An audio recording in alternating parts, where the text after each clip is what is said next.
xarunta goomaha tobantaab ee Burco ay ku jiraan in ka badan 350 hablood oo goomays isla markaana ay gacanta ku hayso ururka haweenka gobolka Togdheer ee Tawa ayaa maanta la gudeysiyay deeq raashin oo isugu jirta bariis, saliid, caano, baasto iyo timir taasoo ugu soo deeqeen ururka samafalka wadaniga ah ee Masno waxaana maanta deeqdan goojoog ka ahaa mas'uuliyiinta ururka Tawa iyo waalidka dhashay ubadkani agoomaha oo iyaga lagu wareejinayay deeqdan raashinka gudoomiyaha ururka haweenka ee gobolka Togdheer ee Tawa Marguur Faadimo Muuse Cumar oo halkaasi ka hadashay ayaa sheegtay in deeqdani raashinka ahi ay tahay mid ka soo gaadhay ururka Masno waxaana ay tilmaantay inay mahadnaq ballaaran u soo jeedinayso cid walba oo hawshan isku hawshay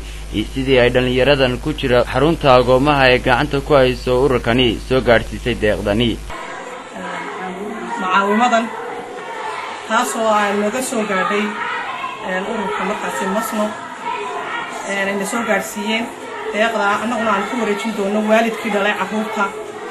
oo markaasi ay u qaadi doonaan wixii carruurta ay heleen annaguna aan nahay ururka Tawa ee gacanta ku haya carruurtan agoonta deeqdaasi waxay isugu jirtaa bariis, baasto, timir, saliid, caano aad iyo aad si gaar uga mahad celinaya ciddii isku hawshay ee nagu soo wareejisay alaabtan soona gaarsiisay hablahaasi agoomaha ah iyo ciddii hawsha lahayd qabanqaabadeeda hore ee siday ee markaas yaani keentayba aad iyo aad baan uga mahad celinaya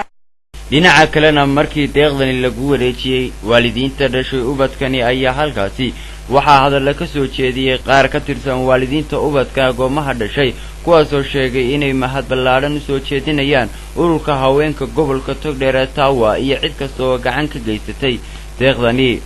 ubadkani maanta la gudoonsiiyay deeqdani ayaa tira ahaan dhan 350 hablood oo agooma ah kuwaasoo wax ku barta xarunta tobantaab oo ay gacanta ku hayso ururka haweenka gobolka Togdheer ee Tawa oo iyagu xil weyn iska saaray sidii ay ubadkani waxbarasho loogu fidin lahaa Absaaq Faarax Abdilaahi Absaaq Nakruuma shabakada caalamiga ah ee Burcoonline magaalada Burco